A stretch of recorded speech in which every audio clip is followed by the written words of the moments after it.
তারা চিন্তা করতে না হয় যে আমাদের বাড়িটা কোথায় সরিয়ে নিব, আমরা কোন জায়গায় নদী ভাঙবে না, এটা যেন চিন্তা করতে না হয়।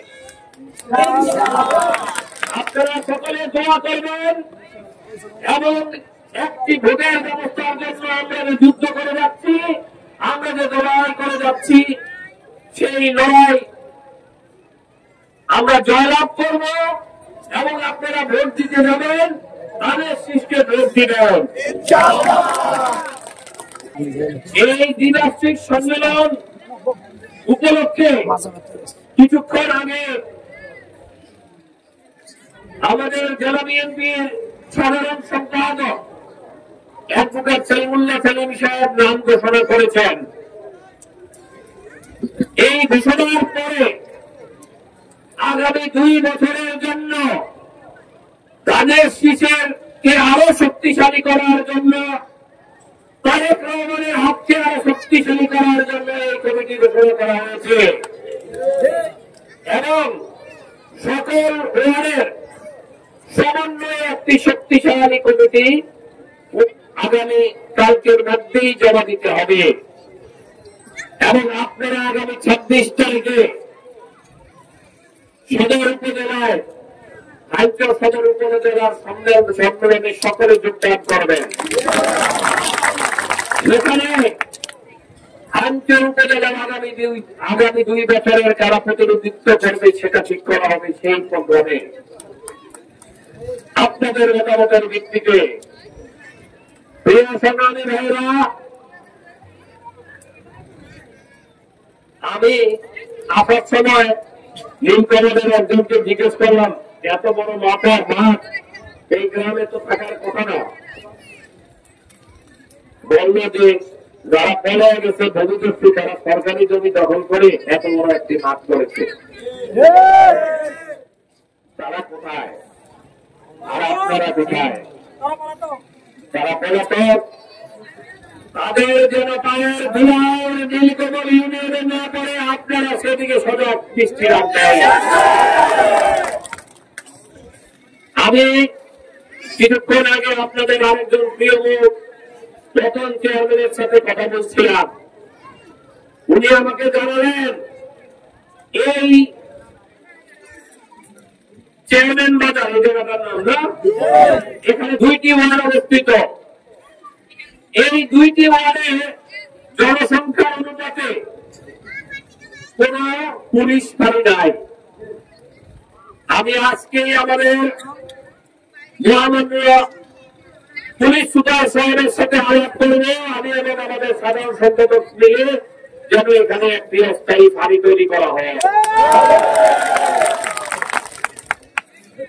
এখানে মেডিকেলের ভালো ব্যবস্থা নাই, এখানে শিক্ষার ভালো ব্যবস্থা নাই।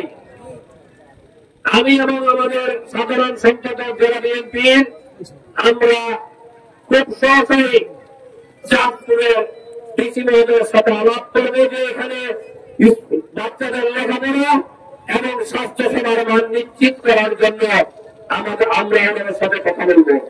গত 15 বছরে অনেক উন্নয়ন হয়েছে। এটা কে বলে? শেখ হাসিনা। অবশ্যই উন্নয়ন হয়েছে, একমাত্র এই চোরদের পকেটে উন্নয়ন হয়েছে। জনগণের কোন উন্নয়ন হয় না। এই উন্নয়ন করার একমাত্র যিনি কারিগর, তারেক রহমান, বেগম খালেদা জিয়া। এই সারা বাংলার জনগণের চিন্তা কেউ করে না। নরেন্দ্র বলেন তো করে কিনা? করে না। এখন আপনারা স্কুলে বাচ্চাদেরকে কোথাও পাঠান? আমরা এখানে যে স্কুল আছে সেই স্কুলে যারা বাচ্চারা অন্তত 10 পর্যন্ত পড়তে পারে এবং মেট্রিক পরীক্ষা যেন দিতে পারে এখান থেকে, সেটার ব্যাপারেও আমরা আলোচনা করব।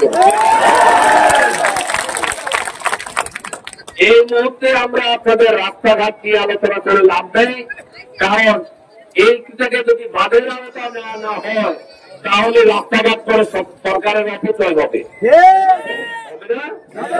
আগে আমাদের মৌলিক অধিকার স্বাস্থ্য সেবা নিশ্চিত করা, সেই জন্য একটি স্বাস্থ্য সেবা ক্লিনিক এখানে প্রয়োজন।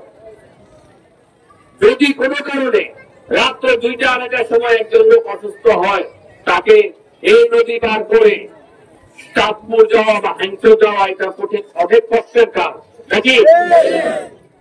একটি স্বাস্থ্য সেবা খুবই জরুরি এখানে।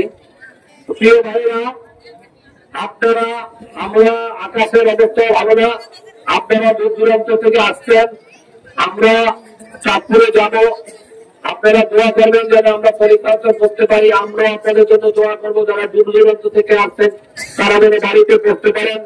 আজকের পর থেকে আগামী ইলেকশন পর্যন্ত আপনারা মা বোনরা প্রত্যেকের ঘরে ঘরে যায় ধানের শীষের খালেদা জিয়া তারেক রহমানের কথা বলবেন। এবং আমি হঠাৎ করে বলতে পারি, আমরা যদি তারেক রহমান এবং খালেদা জিয়া এই দেশের রাষ্ট্র ক্ষমতায় যখন আসবে, সেই তারপরে এই এলাকার উন্নয়ন হবে হবে হবে। আমি বক্তব্য নির্ধারিত না করে আমার বক্তব্য এখানে আমি শেষ করলাম। খালেদা জিন্দাবাদ, বেগম খালেদা জিন্দাবাদ, তারেক রহমান জিন্দাবাদ, আমাদের নেতা শহীদ জিয়াউর রহমান